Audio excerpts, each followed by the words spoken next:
በስመ አብ ወወልድ ወመንፈስ ቅዱስ አሐዱ አምላክ አሜን። የእግዚአብሔር ቤተሰቦች እንደምን ዋላችሁ?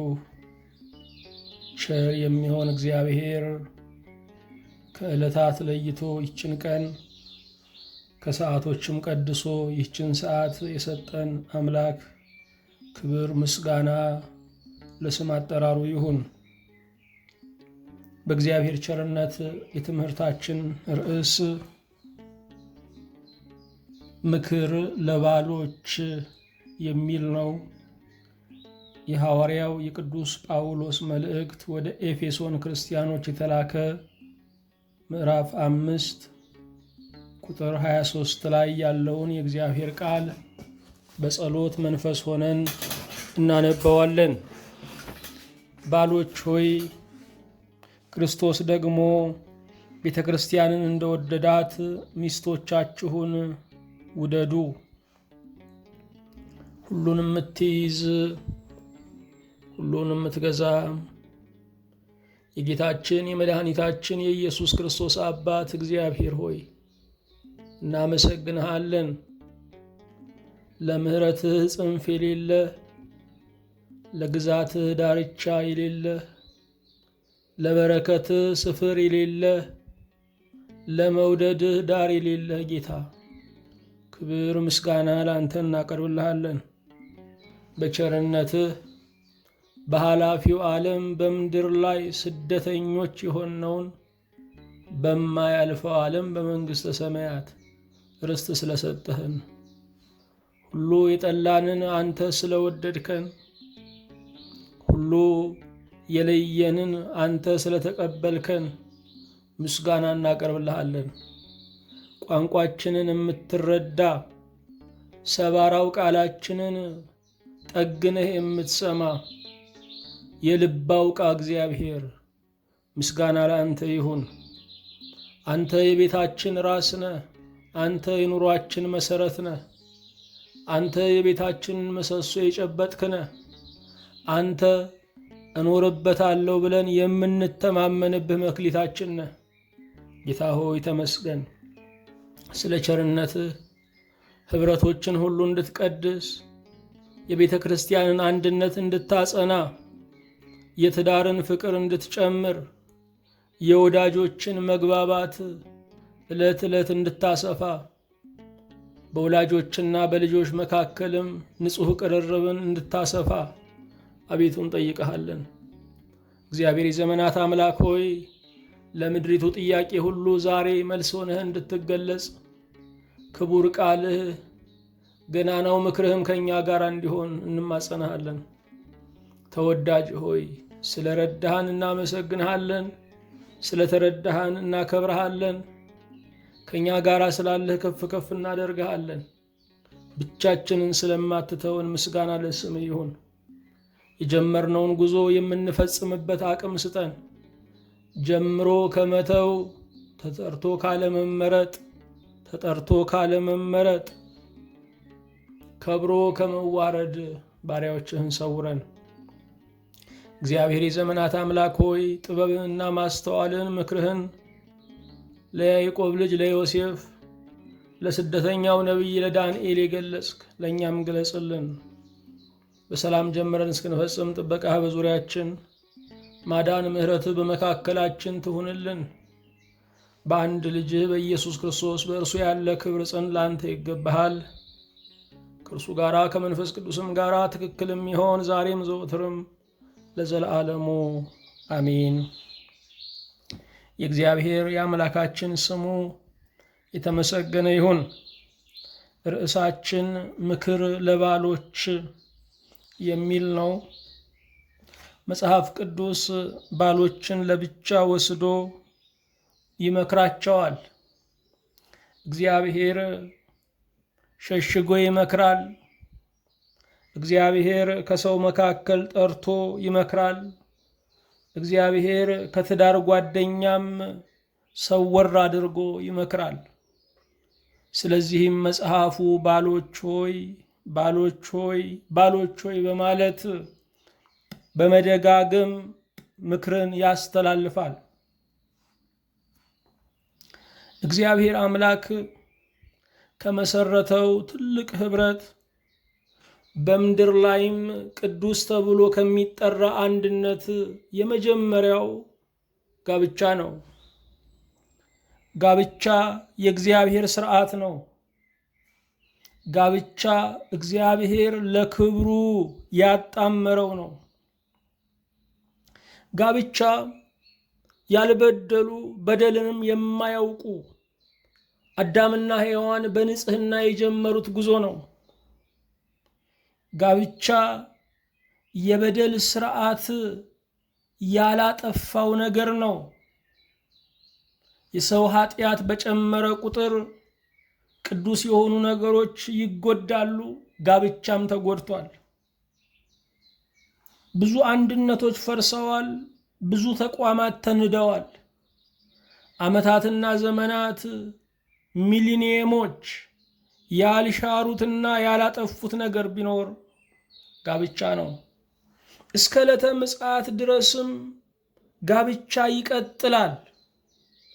ጋብቻ ግን እግዚአብሔር እንዳሰበው ንጹሕ አንድነት፣ መግባባት ያለበት የዘላለም ሕይወትን ለመውረስ ባልና ሚስት አብረው የሚጋደሉበት፣ በደስታ ልጆችን አፍርተው ትውልዳቸውን የሚያዩበት፣ ለቤተ ክርስቲያን ምእመን ለሀገር ዜጋ የሚያወጡበት እንዲሆን የራሱ የሆነ መለኮታዊ መርህ አለው። ጋብቻን በእውቀት ስንመራው፣ ጋብቻን በኪሳችን ስንመራው ወይም በገቢ መጠናችን ስንመራው፣ ጋብቻን በፊልም ስንመራው፣ ጋብቻን በዘመን ስልት ስንመራው ይጎሳቆላል። አንድን ዕቃ በትክክል ለመጠቀም ፋብሪካው ወይም ሰሪው የሚሰጠውን መመሪያ መከተል ያስፈልጋል። የጋብቻ መስራች እግዚአብሔር ነውና የጋብቻ መርህ ከእርሱ ይገኛል። እግዚአብሔር አምላክ በጋብቻ ውስጥ መሪ ያደረገው ወንዶችን ነው። ስለዚህ ባሎች በትክክል መምራት ያስፈልጋቸዋል። ባሎች እንደ እግዚአብሔር ቃል መምራት ይገባቸዋል። ባህላችን ለጋብቻ ያለው ፍቺ አለ። ዘመኑ ለጋብቻ ያለው ፍቺ አለ። መሰል ጓደኞቻችንም ለጋብቻ የሚሰጡት ፍቺ አለ። በዛ መሰረት ቤትን መምራት ሲታወኩ መኖር ነው። ነገር ግን ሰላም ሆነን ሰላም ለመስጠት ከምንችልባቸው ነገሮች አንዱ ቅዱስ መጽሐፍን የጋብቻ ብቸኛ መመሪያ ስናደርገው ነው። ጋብቻ በእውነት ተጎሳቅሏል። ስለዚህም ብዙዎች በገቡበት ፍጥነት ይወጣሉ። ብዙዎችም በይሉኝታና የኑሮ ዋስትና በማጣት ይቀጥላሉ። ብዙዎችም ሳይራሩ የደከሙለትን ቤት ያፈርሳሉ። በዚህ ምክንያት ቤተ ክርስቲያን ተጎጂ ነች። በዚህ ምክንያት ሀገር ተጎጂ ነች። በዚህ ምክንያት ንብረት ይባክናል። በዚህ ምክንያት 74 ትውልድ ይፈራል፣ ወይም 74 ትውልድ እያፈራን እንመጣለን። በጋብቻ ውስጥ ትልቁን ኃላፊነት መውሰድ የሚገባቸው ባሎች ናቸው። ስለዚህ ባሎች እግዚአብሔር ከእነርሱ የሚፈልገውን ነገር ሲያሟሉ ለሚስታቸው መልካም ባል ይሆናሉ። ባሎች በቤተ ክርስቲያን ደረጃ አማኝ ናቸው። በሚስታቸው ፊት ባል ናቸው። በልጆቻቸው ፊት ደግሞ አባት ናቸው። ይህንን መልከ ብዙ የሆነውን ድርሻና ጸጋ እንዴት ነው ሊወጡ የሚችሉት? እግዚአብሔር እንደረዳን በዚህ ቀን የምናየው ባሎች በሚስቶቻቸው ፊት እንደ እግዚአብሔር ቃል እንዲቆሙ ነው። ሐዋርያው ቅዱስ ጳውሎስ በኤፌሶን 5 ቁጥር 23 ላይ ባሎች ሆይ ክርስቶስ ደግሞ ቤተ ክርስቲያንን እንደወደዳት ሚስቶቻችሁን ውደዱ ይላል። ቅዱስ ጋብቻ የቤተ ክርስቲያንና የክርስቶስ አንድነት ወይም ፍቅር መግለጫ ሆኗል። ጌታችን ኢየሱስ ክርስቶስ ምእመንን ወይም ቤተ ክርስቲያንን ወይም እኛን እንዴት ነው የወደደን ስንል ያለ ምክንያት ነው የወደደን። ራሱን እስኪሰጥ ድረስ ነው የወደደን። በመስዋዕትነት ፍቅር ነው የወደደን። ላይጠላ ነው የወደደን። በዓለም ላይ ሌላ ሰው የሌለ አድርጎ ነው የወደደን።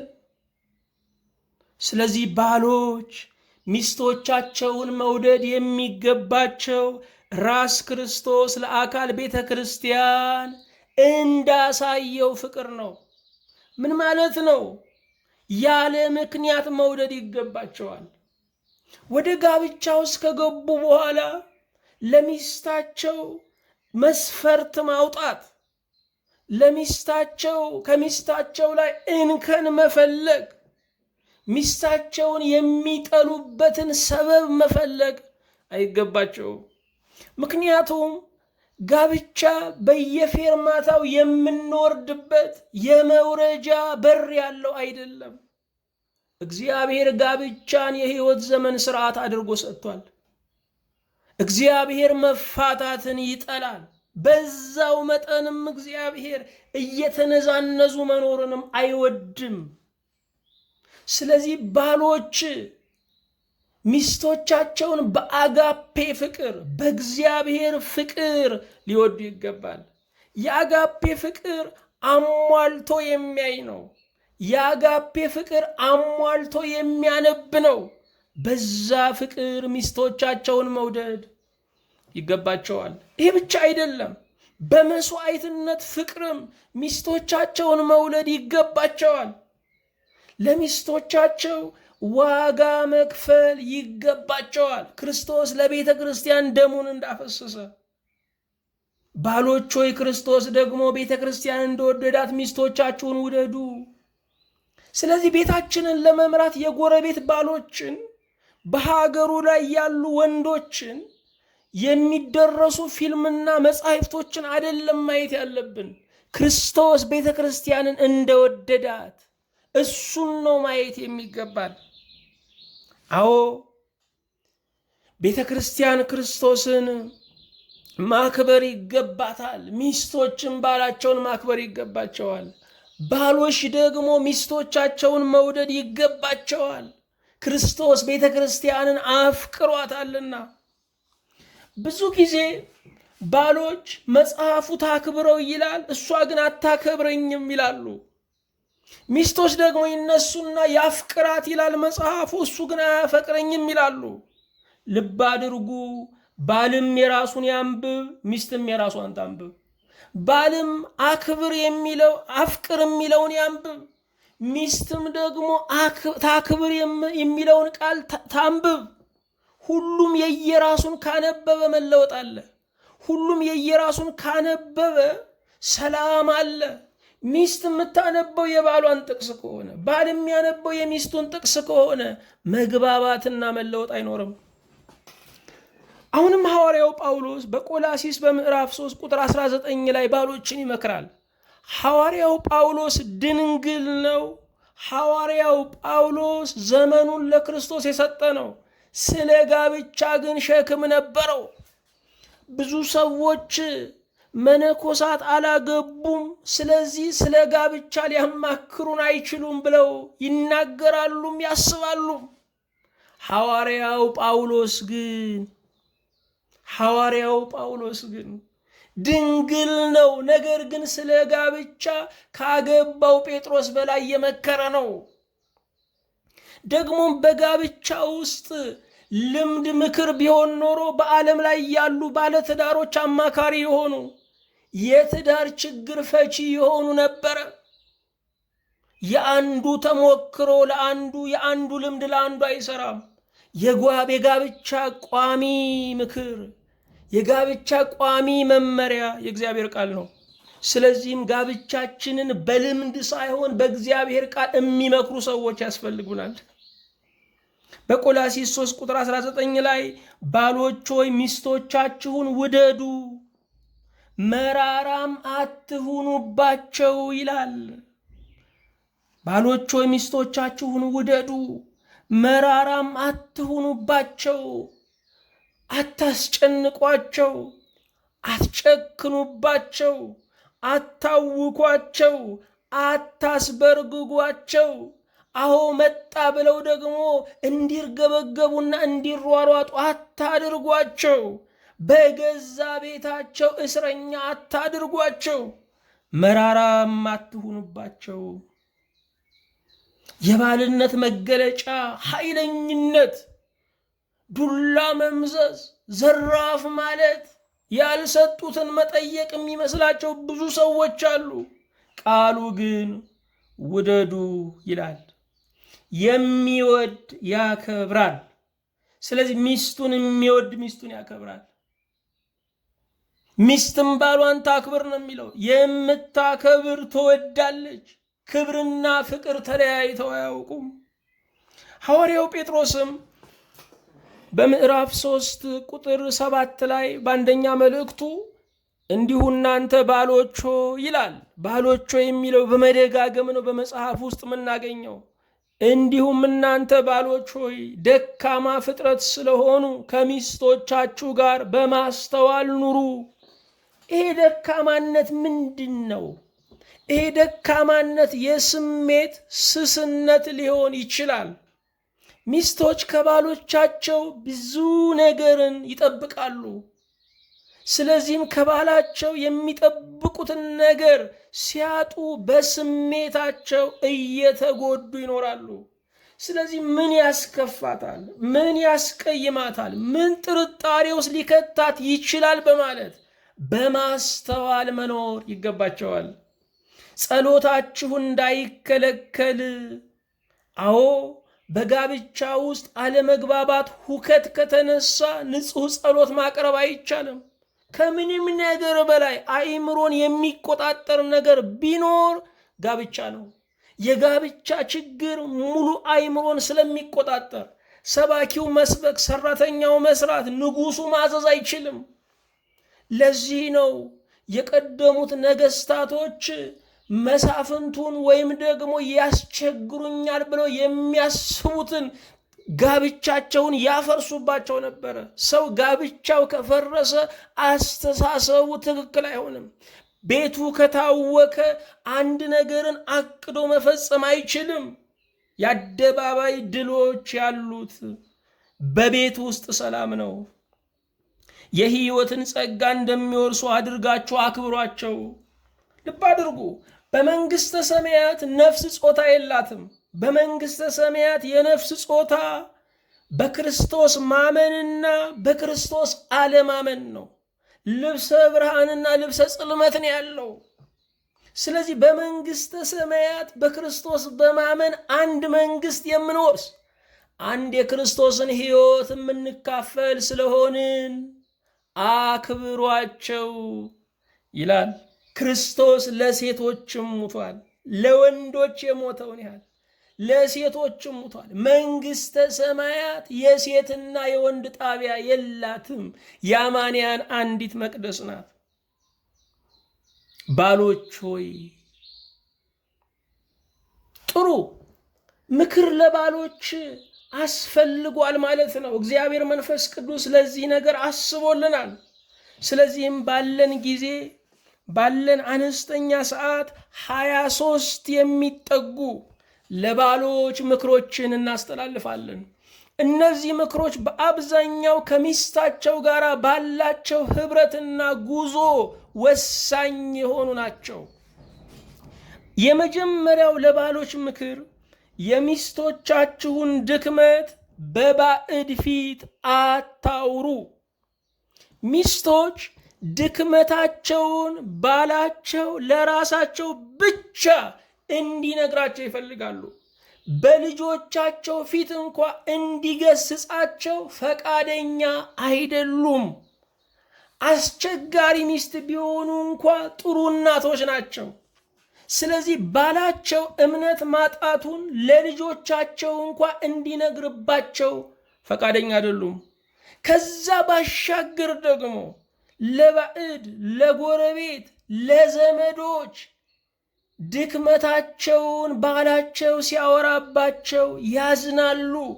ስሜታቸው ይሰበራል። ከዛ በኋላ አብሮ ለመኖር አቅም እያጡ ይመጣሉ። ስለዚህ የሚስቶቻችሁን ድክመት ለራሳቸው ብቻ መንገር ይገባል። ምናልባት ችግሮች እየባሱ መጥተው ሁለታችሁ መፍታት አቅቷችሁ ሁለታችሁንም የሚቀርቡ ሽማግሌዎች ከገቡ ተናገሩ ስትባሉ ትናገሩ ይሆናል። እዚያ እስከ መድረስ ድረስ ግን የሚስቶቻችሁን ድክመት በባዕድ ፊት ማውራት አይገባም። ምክንያቱም ሚስት አካል ስለሆነች ሚስትን ማራቆት ራስን ማራቆት ነው። ሰዎች ደግሞ የሚያከብሩን በኑሯችን ላይ ባለን ክብር መጠን ነው። ሁሉም ቤት የራሱ የሆነ ድካም አለው። ስለዚህ ለድካም የመጀመሪያው የኔ ቤት ነው ብለን ማውራትም መለፈፍም አይገባም። ሚስቶች ባሎቻቸው ድክመታቸውን ሲሰውሩላቸው በውጭ ሸፍነው በውስጥ ግን ሲመክሯቸው ደስ ይላቸዋል። ሁለተኛ ባሎች አሁንም ሊመከሩ የሚገባው ነገር ደጅ ማምሸት አይገባቸውም። ይሄ ነገር የሚገባን እኛ እቤት ውስጥ ስንቀመጥ ነው። ይሄ ነገር የሚገባን ሰውን መጠበቅ ማለት ምን አይነት ዕዳ መሆኑን ስንረዳ ብቻ ነው። እቤቱ ውስጥ ቁጭ ያለ ሰው የሚወደውን ሰው እየጠበቀ ደቂቃው ሰዓት ይሆንበታል፣ ሰዓቱ ቀን ይሆንበታል፣ ሰዓታቱ ሳምንት ይሆኑበታል። አንዲት ሴት እቤቷ ተቀምጣ የምትጠብቀው የዘወትር እንግዳዋ ባሏ ነው። ቀኑን በሙሉ በገጠማት ስሜታዊ ሊሆን ይችላል፣ በገጠማት ጭቅጭቅ ሊሆን ይችላል፣ በገጠማት መሰናክል ሊሆን ይችላል፣ በገጠማት የልጆች ረብሻ ሊሆን ይችላል። ለባሏ ለመንገር ስትዘጋጅ ነው የምትውለው። ስለዚህ ሳትዳከም መጥቶ ልታወራ ትፈልጋለች። ይሄ ብቻ ደግሞ አይደለም፣ መንገዱ፣ ጨለማው፣ ምሽቱ ያሳስባታል። ምን ሆኖ ይሆን የሚል ጭንቀት አለባት። ሰይጣንም ደግሞ ሹክ ይላል። እኔ እቤት ተቀምጬ እሱ እንደ ልቡ ይሆናል የሚል መልእክት ያስተላልፋል። ስለዚህ ባሎች በሚስቶቻቸው የተከበሩ እንዲሆኑ በጊዜ መግባት ይገባቸዋል። ሶስተኛ ፍቅራችሁን መግለጽ ይገባል። ምንም እንኳን በተግባር ለቤታችሁ እየኖራችሁ ቢሆንም፣ ምንም እንኳን ከቤቱ ያልጠፋችሁ ቢሆንም ፍቅራችሁን ለሚስታችሁ መንገር ይገባል። ፍቅር ማለት በልብ የሚቀመጥ ጽላት ነው።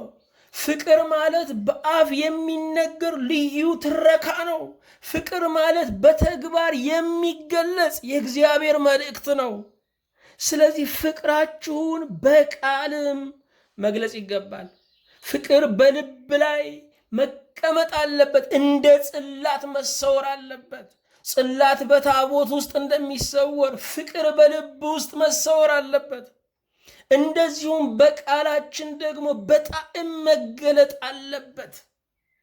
እንደ እግዚአብሔር መልእክት ደግሞ በተግባር መዋል አለበት። ስለዚህ ባሎች ፍቅራችሁን ለሚስቶቻችሁ ስትገልጹ የበለጠ ፍቅር ታገኛላችሁ። አራተኛ አባትነት ባልነትን አይሸፍንባችሁ። ልጆች ከተወለዱ በኋላ ብዙ ሴቶች ሚስትነትን አስቀምጠው እናት ብቻ በመሆን ይተውናሉ። ልጆች ከተወለዱ በኋላ ብዙ ወንዶች ባልነትን አስቀምጠው አባትነትን ብቻ ይተውናሉ። ጥሩ አባት መሆን ማለት ጥሩ ባል መሆን ማለት አይደለም። ልጆቻችሁ የእናንተ ፍቅር ውጤቶች እንጂ የእናንተ ፍቅር ማክተሚያዎች አይደሉም። ብዙዎች ባለማስተዋል የሚናገሩት ነገር አለ። እኔ የምኖረው ለልጄ ነው ይላሉ። ልጁ እኮ የተገኘው ከእናንተ ፍቅር በኋላ ነው። እግዚአብሔር ለፍቅሩና ለህብረቱ በረከት ስጦታ አድርጎ የሰጠው ነው። በምንም መንገድ ልጅ ከባል አይበልጥም። በምንም መንገድ ልጅ ከሚስት አይበልጥም። ይሄንን ማተም ይገባቸዋል። ስለዚህ ብዙ ወንዶች ልጆች ከተወለዱ በኋላ ልጆቻቸውን ብቻ ነው የሚመለከቱት። ስጦታ የሚገዙት ለልጆቻቸው ነው። ጊዜ የሚሰጡት ለልጆቻቸው ነው። የሚንከባከቡት ልጆቻቸውን ነው። አንድ ቁጣ ሲመጣም ለልጄ ስል እኔን ሁሉ የምቀበለው ይላሉ። ፍጹም ስህተት ነው። ስለዚህ በቤት ውስጥ ባልነትም አባትነትም መቀጠል አለበት። ባልነትና አባትነት በፈረቃ የሚሰራ አይደለም። በአንድ ጊዜ የሚወጣ ፀሐይ ነው። ፀሐይ በአንድ ጊዜ ስትወጣ ብርሃኗም ይወጣል፣ አብሮ ሙቀቷም አብሮ ይወጣል። አባትነትና ባልነት እንደ ፀሐይ ብርሃንና ሙቀት በአንድ ጊዜ መውጣት ይገባዋል። አምስተኛ አዳምጧቸው። ብዙ ጊዜ የወንዶች ጠባይ ነገሮችን በአጭር መግለጽ፣ በአጭር ሲገለጽ መውደድ ነው። አንድ እህት እንደገለጸችው ነው። ወንዶች አርዕስተ ዜና ናቸው፣ ሴቶች ደግሞ ዝርዝር ዜና ናቸው ብላ ገልጻለች። እሷ ለባሏ ብዙ መናገር ትፈልጋለች። ሽንኩርቱን እንዴት እንደገዛችው ከክርክሩ ጀምሮ እቤት እስኪገባ ድረስ ያለውን መግለጽ ትፈልጋለች። ለምንድን ነው ሴቶች ዝርዝር ነገር የሚናገሩት ስንል መታመን ስለሚፈልጉ ነው። ሴቶች መጠርጠር አይፈልጉም። ሴቶች መታመን ከምንም በላይ ያስደስታቸዋል። መታመን የሚፈልጉ ሰዎች በሙሉ ነገሮችን ግልጽ ማድረግ፣ መዘርዘር ይፈልጋሉ። ስለዚህ ወንዶች ይህንን ተረድተው ማዳመጥ ይገባቸዋል። ደግሞም በወዳጅነት ውስጥ በፍቅር ውስጥ ያለው ትልቁ ዋጋ ምንድን ነው ስንል መደማመጥ ነው። ጆሮን የሚሰጥ በዓለም ላይ ማግኘት ከባድ ነው። የስነ ልቡና ሐኪም ጋር ሄደን ጆሮ ነው የምንፈልገው። መጀመሪያ ሐኪም ጋር ሄደን መጀመሪያ ጆሮ ነው የምንፈልገው። በነፃ ጆሮ የሚሰጠን የትዳር አጋር፣ በነፃ ጆሮ የሚሰጠን እውነተኛ ወዳጃችን ብቻ ነው። ስለዚህ ልታዳምጧቸው ይገባል። የትኛውንም ሰዓት ቢናገሩ ማዳመጥን መለማመድ ያስፈልጋል። ብዙ ጊዜ ወንዶች እያንዳንዱን ንግግር የገንዘብ ጥያቄ አድርገው ስለሚያስቡት ስንት ነው በቃ ባጭሩ ንገርኝ ይላሉ። በዚህ ምክንያት ቤት መታወክ ይጀምራል። ልብ አድርጉ። ማዳመጥ ግን ከክፍያ በላይ ነው። ማዳመጥ ገንዘብ ከመስጠት በላይ ነው። ሴቶች ዝርዝር ነገር የሚናገሩት ገንዘብ ፍለጋ አይደለም። የሚያደምጠኝ ሰው አለ ብለው ኮራ ብለው ነው የሚናገሩት። ለመናገር የተዘጋጀን ሰው ማቋረጥ ተገቢ አይደለም። ስድስተኛ ዱላ አትሰንዝሩባቸው። ብዙ ወንዶች በመማታት ያምኑ ይሆናል። ፍጹም ስህተት ነው። ባህሉ ሊደግፋቸው ይችላል። አንዳንድ ሴቶችም ባሌ ካልመታኝ እንደሚወደኝ በምን አውቃለሁ ብሎ ሊናገሩ ይችላሉ። ፍጹም ስህተት ነው። ፍጹም ስህተት ነው። በዚህ ዘመን ላይ ተማሪ እንኳ መመታት ቆሟል። በዚህ ዘመን ላይ ልጆች እንኳ መገረፍ ቆመዋል። ስለዚህም በሚስታችሁ ላይ ዱላ መሰንዘር አይገባም። ያኛው አካል ምንም ሚስታችሁ ብትሆንም የእግዚአብሔር አካል ናት። የክርስቶስ የመንፈስ ቅዱስ መቅደስ ናት። የሥላሴን መቅደስ እንደመታችሁ ቁጠሩ። የሥላሴን መቅደስ እንዳፈረሳችሁ ቁጠሩ። ከተበሳጫችሁ፣ ትዕግስት የሚፈታተን ነገር ከገጠማችሁ በሩን ከፍታችሁ ውጡ። አየር ሲነካችሁ 500 ሜትር ስትጓዙ ትበርዳላችሁ። ዱላ የምትሰነዝሩ ከሆነ ዛሬ ያልፏችኋል፣ ነገር ግን መቼም አይረሱትም። የሚደክሙላቸው የሚለፉላቸው ልጆቻቸው ሲያድጉና ራሳቸውን ሲችሉ ዱላውን አስታውሰው መውቀስ ይጀምራሉ። እናንተ ስትዳከሙ ኃይለኛ ቶሎ ይደክማልና፣ እናንተ ስትዳከሙ በበሽታ ስትወድቁ ያንን ዱላ እያስታወሱ ይወቅሷችኋል፣ አንዳንዴም ይበቀሏችኋል። ስለዚህ በምንም መንገድ ሚስቶቻችሁ ላይ አይደለም ልጆቻችሁ ላይ እንኳ በትር መሰንዘር አይገባም። ሰባተኛ አታስጨንቋቸው። ይሄም ለባሎች መንፈስ ቅዱስ የሚሰጠው ምክር ነው። ብዙ ሴቶች እየተርገበገቡ ነው የሚኖሩት። በእውነት የቤት ሰራተኛ ተዝናንታ ነው የምትኖረው። የቤት ሰራተኛ ትንሽ ሲናገሯት ፌስታሏን ይዛ ነው የምትወጣው። ሚስቶች ግን እየተጨነቁ ነው። መጣ ነው የሚባለው፣ ሄደ ነው የሚባለው። በእውነት እንደ ሰው ተወደዱ እንጂ እንደ አንበሳ ልትፈሩ አይገባችሁም። እንደ አውሬ ልትፈሩ አይገባችሁም። እንዲህ አይነት መፈራት ሲመጣላችሁም ልትጠየፉት ይገባል። እግዚአብሔር እኮ ኃያል ጌታ ነው። የሚችለው የለም። ስንጠራው ግን አንተ ብለን ነው። እንወደዋለን፣ እንጠጋጋዋለን፣ የኔ ብለን እንጠራዋለን። ባልነት መሪነት ከሆነ መሪው እግዚአብሔር ነው ይህንን አደራ የሰጠው። ስለዚህ ባሎች እግዚአብሔርን መስለው እንደ እግዚአብሔር ማስተዳደር ይገባቸዋል። ማስጨነቅ አይገባቸውም። እነርሱ ሲመጡ የቤቱ ስርዓት መለወጥ የለበትም። እነሱ ሲመጡ በሰላም ተቀምጦ የነበሩ መበታተን፣ ወደ መኝታ ቤት መግባት የለባቸው። መቀላቀል ነው ያለባቸው። አታስጨንቋቸው። ምነው ቶሎ በመጣ የምትባሉ ሰዎች መሆን አለባችሁ። ዛሬ ደግሞ ምን ይዞ መጣ የምትባሉ ምንነታችሁ የማይታወቅ ቀኑ የሚሰራችሁ ሰዎች መሆን የለባችሁም። ቋሚ ጠባይ ያስፈልጋችኋል። ቋሚ የፍቅር መገለጫ ያስፈልጋችኋል። አሁንም ምክር ለባሎች። ስምንተኛ አታኩርፉ። ኩርፊያ ከልጅነት የሚጀምር ወላጆች መክረውና ቀጥተው ሊያስጥሉን የሚገባ ነው። ለአንዳንድ ሰዎች ኩርፊያ ሕይወታቸው ነው። የሚፈልጉትን የተሳሳተ ነገር እንኳ በኩርፊያ ለማስፈጸም እጅ መጠምዘዣ ያደርጉታል። ወገኖች ስታኮርፉ ልጆች ይጨልማሉ፣ ይጨልምባቸዋል። ስታኮርፉ መብራት ቢበራም ቤቱ በጽልመት ይዋጣል። ስታኮርፉ መጫወት እየፈለጉ መጫወት ይቀራል። ኩርፊያ በራሳችን ላይ ሁከት መዝራት ነው። ኩርፊያ ሌሎችን በማስጨነቅ መደሰት ነው።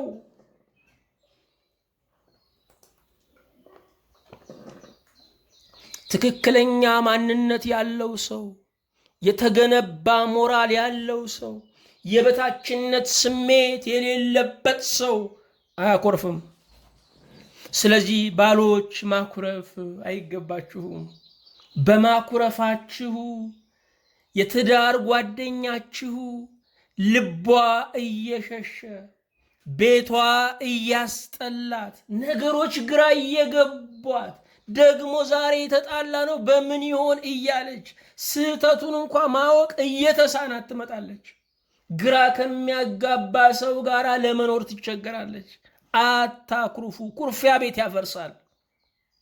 ዘጠነኛ አብራችሁ ሸምቱ። ብዙ ጊዜ ወንዶች ወጪ ያወጣሉ። እኔ በግሌ የምመክረው ወንዶች ወጪ የሚያወጡት በኃይለ ሥላሴ ዘመን የገንዘብ መጠን ነው። ኑሮ ግን ያለው በዛሬው ዘመን ነው። ብዙ ባሎች እኔ ለቤቴ የማወጣው ብለው ሲናገሩ ስሰማ በጣም ነው ማፍረው። አንድ ፌስታል ሞልቶ የማይገባ ገንዘብ ነው።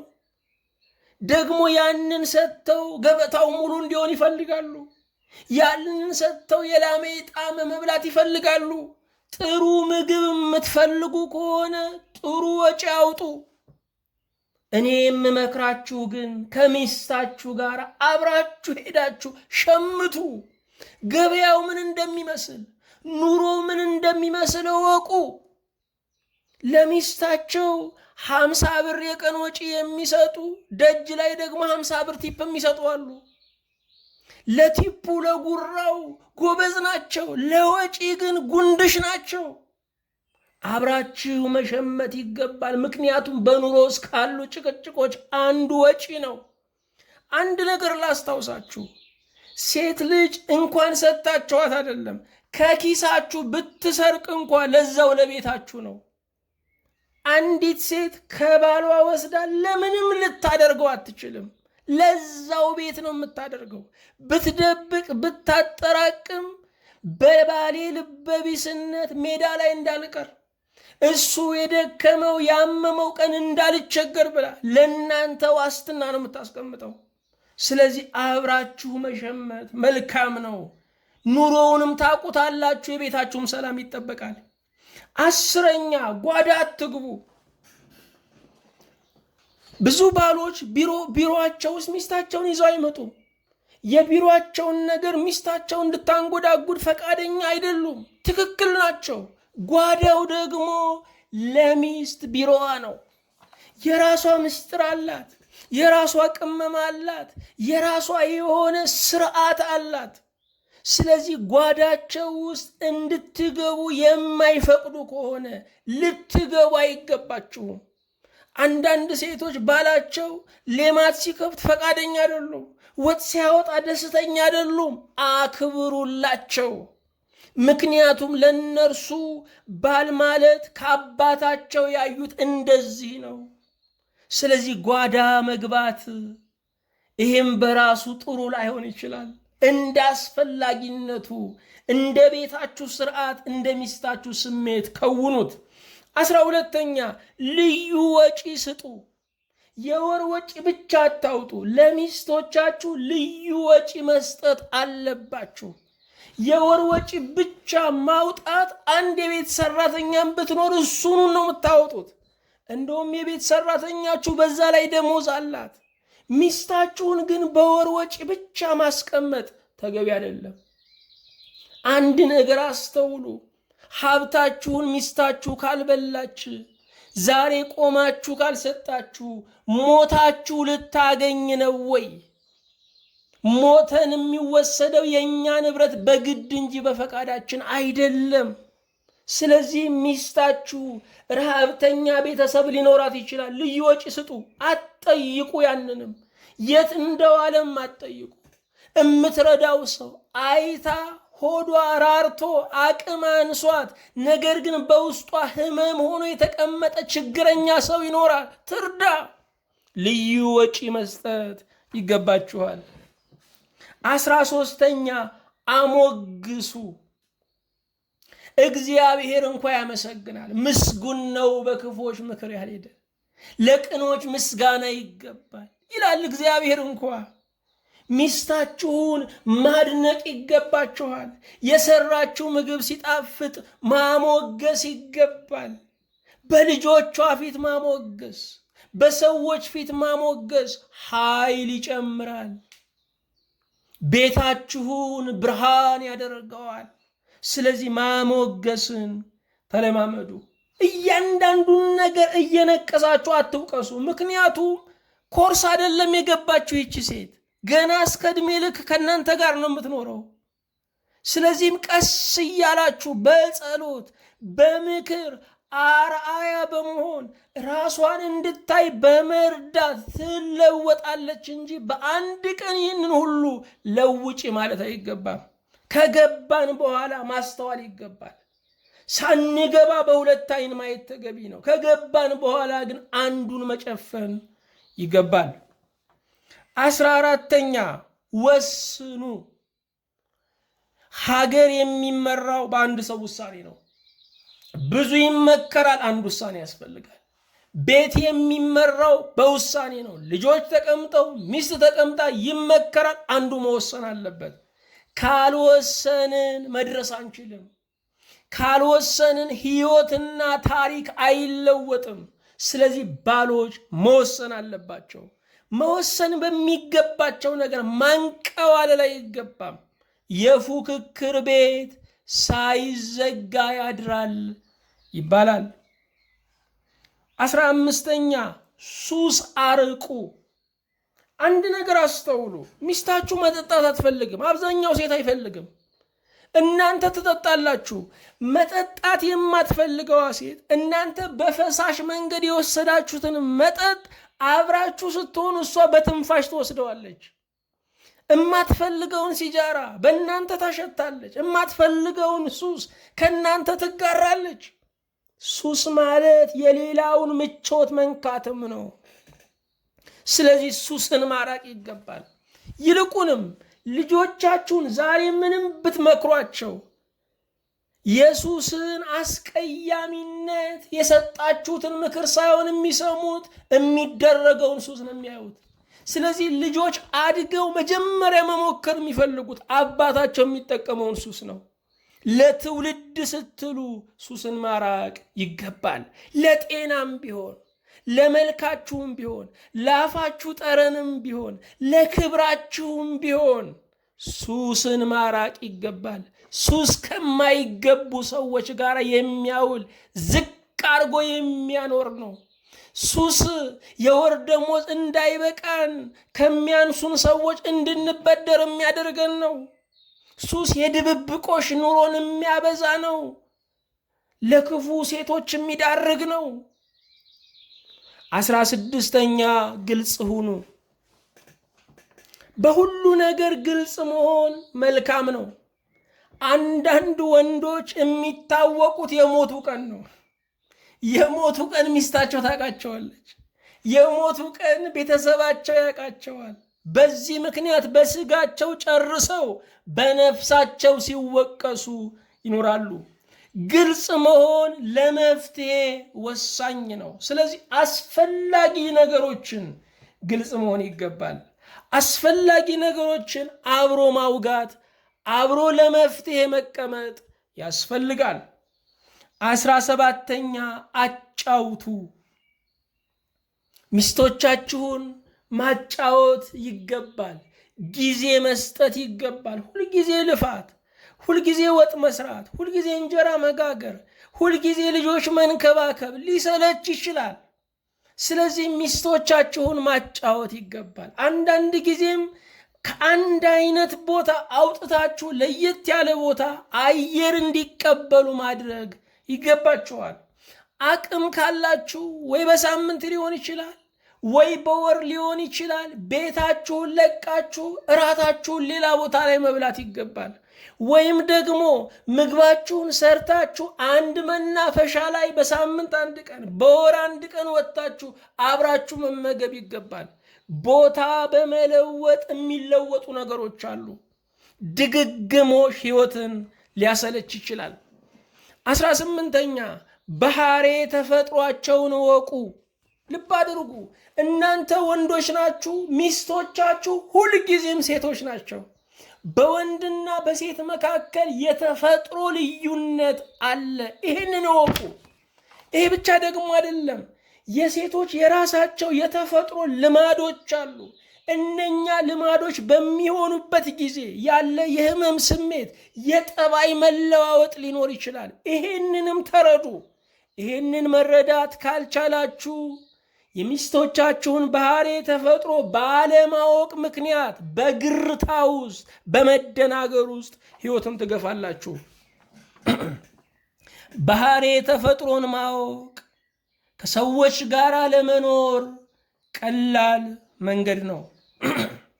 19ኛ ጊዜ ስጡ። ሚስቶች ከባሎቻቸው በዋናነት የሚፈልጉት ነገር ጊዜ መስጠት ነው። ጊዜ የሚሰጠው ለሚወዱት ሰው ነው። ጊዜ ባለመስጠት በአንድ ቤት እየኖሩ የሚረሳሱ ሰዎች አሉ።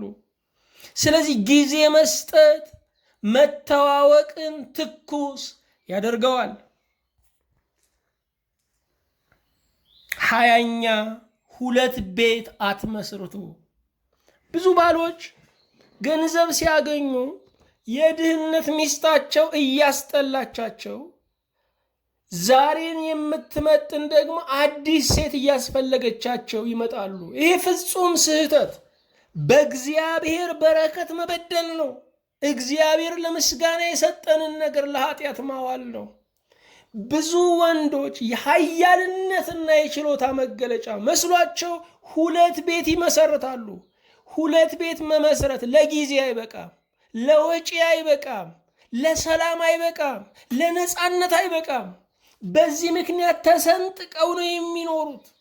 እስኪታወቅ ድረስ ድብብቆሹ፣ ከተዋወቀ በኋላ ማቻቻሉ። ይሄ ብቻ አይደለም። ከ2 ቤት የሚወለዱ ልጆች ጠላት እየሆኑ ይመጣሉ፣ ሁሉም ወደ እናቱ ስለሚወግን። ስለዚህ አንድ ወንድ ለአንድ ሴት ነው መጽሐፉ። እግዚአብሔር ብዙ ሴቶች ቢያስፈልጉ ለአዳም ብዙ ሴቶች ይፈጥርለት ነበረ። እግዚአብሔር ብዙ ወንዶች ቢያስፈልጉ ለሔዋን ብዙ አዳሞችን ይፈጥርላት ነበረ። ስለዚህ 2 ቤት አትመስርቱ። አንዱንም ከተወጣችሁት እድለኛ ናችሁ። በዚህ ዘመን ላይ ጫና በበዛበት ዘመን፣ ሁሉ ነገር በገንዘብ ቁልፍ በሚከፈትበት ዘመን ላይ 2 ቤት መመስረት በቁም መሞት ነው። ለዚህ ነው ብዙ ወንዶች እድሜያቸው አጭር የሆነው። 21ኛም የማትፈጽሙትን ቃል አትግቡ፣ የማይሆን ነገር ለሚስት አትንገር ይባላል። የማትፈጽሙትን ነገር ቃል አትግቡ። ለሚስታችሁ ልታደርጉት የምትችሉትን ነገር ብቻ እሱን መናገር ይገባቸዋል። ለምንድን ነው? ይጠብቃሉ። በጣም ስለሚያምኑ ይጠብቃሉ። 22ኛ ልጆቻችሁን አትምቱ። ልጆችን መቅጣት መልካም ነው። ልጆቻችሁን ግን በአቅማችሁ መጠን ሳይሆን በአቅማቸው መጠን ነው መቀጣት ያለባቸው። በእውነት ዘመኑን ስናየው አቅመ ደካማ ትውልድ፣ የተበረዘ ምግብ፣ ተፈጥሮን ያጣ ምግብ የሚበላ በሽተኛ ትውልድ ነው ያለን። ስለዚህ ለልጆቻችን በዚህ ዘመን ዱላ አይመከርም። ነገስታትን በሕግ ጭምር እያረቀቁት ነው ያሉት። ልጆቻችሁን እግዚአብሔርን በመፍራት አሳድጓቸው። ከውጫዊ ዱላ ይልቅ ውስጣዊ መጠበቂያ ፈሪሃ እግዚአብሔር ነው። ውስጣዊ መጠበቂያ ከሌለ ውጫዊ መጠበቂያ ጨዋ አያደርግም። ሚስታችሁ ልጃችሁን ስትቀጣ አታባብሉ። ሚስታችሁ ልጃችሁን ስትቆጣ ና ወደ እኔ እንዳትሉ የእናትህን ቃል መስማት አለብህ። እሷን ይቅርታ ካልጠየቅ እኔ ጋር እንዳትመጣ ማለት አለባችሁ። በአንድ ፊት የማያድግ ልጅ ለባልም ለሚስትም አይሆንም። 23ኛ በልጆች ፊት አትጨቃጨቁ። የልጆች አእምሮ ትንሽ ነው። ችግርን መስማት ይችላል። መፍትሄውን ግን ስለማያውቀው መፍትሄው መጨነቅ ብቻ ይሆናል። ብዙ ልጆች በወላጆቻቸው ምክንያት የአእምሮ ጭንቀት አለባቸው። መንፈሳቸው የተረበሸ ነው። ብዙ ሕፃናትን እናማክራለን፣ ብዙ ወጣቶችን እናማክራለን። ብዙዎቹ ለአእምሮ ጭንቀት ተዳርገዋል። ስሩና መሰረቱን ስናጠናው የወላጆቻቸው ሰላም ማጣት ነው። ስለዚህ ለልጆቻችሁ ጮማ የሆነ ሰላም ስጡ። ምግባቸውን ጥሬ ያደርጉ። ጮማ አቅርባችሁ ከምትጨቃጨቁ ጎመን እየበላችሁ ሰላም ብትሰጡ ይሻላል። ጎመን እያበላችሁ ሰላም ብትሰጡ ይሻላል። የልጆች አእምሮ የሚችለው ትንሽ ነው። ያን ደካማ አእምሮ እንዳትጎዱ። በጠዋት የተሰበረ እስከ ማታ ድረስ የሚያነክስ ነው። ልጆቻችሁ በሰላም መኖር አለባቸው። ጭንቀቱን ይደርሱበታል፣ ትግሉን ይደርሱበታል። የት ይሄድባቸዋል? ይጠብቃቸዋል። ዓለም ዱላዋን ይዛ ጅራፏን ይዛ ትጠብቃቸዋለች። እስከ ጊዜው ይደሰቱ። እስከ ጊዜው እናት አባቴ አሉ ብለው ይቦርቁ። ይሄ ብቻ አይደለም ወገኖቼ፣ ምንም ቢሆን ልጆቻችሁን ከሚስቶቻችሁ ጋር አሳድጉ። ልጆቻችሁን ከሚስታችሁ ጋር አሳድጉ። ምክንያቱም እግዚአብሔር ተፈጥሮን ሲያበጀው ከአባት ጥንካሬን ከእናት ፍቅርን ልጁ እንዲያገኝ አድርጎ ነው። ሁለቱ ነገሮች ከተሟሉ 2 ክንፍ ያለው ልጅ ነው መብረር ይችላል። ከደመናው በላይ፣ ከጭጋጉ፣ ከጨለማው፣ ከመሰናክሉ፣ ከጋሬጣው፣ ከተራራው በላይ መብረር ይችላል። ስለዚህም የአባትና የእናት አብሮ መኖር ለልጆች የተሟላ እድገትና የተሟላ ሰብዕና በጣም ወሳኝ ነው። ባሎች ሆይ ምክራችሁን ተቀበሉ። እግዚአብሔር መንፈስ ቅዱስ ያግዛችሁ። የተወደድከ አምላክ እግዚአብሔር እናመሰግንሃለን። አንተ ለስንቱ ትጨነቃለህ።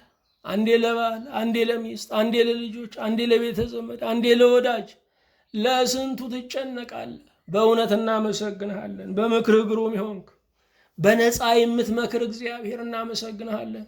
በዚህ ቀን ጌታ ሆይ የባሎች አእምሮ እንዲለወጥ፣ አባወራዎች ሕይወታቸው በመንፈስ ቅዱስ እንዲለወጥ፣ በቤታቸው ላይ ስልጣን እንዲያገኙ፣ በአንተ መንፈስ እየተመሩ ቤተሰባቸውን እንዲመሩ አቤቱ እንጠይቅሃለን።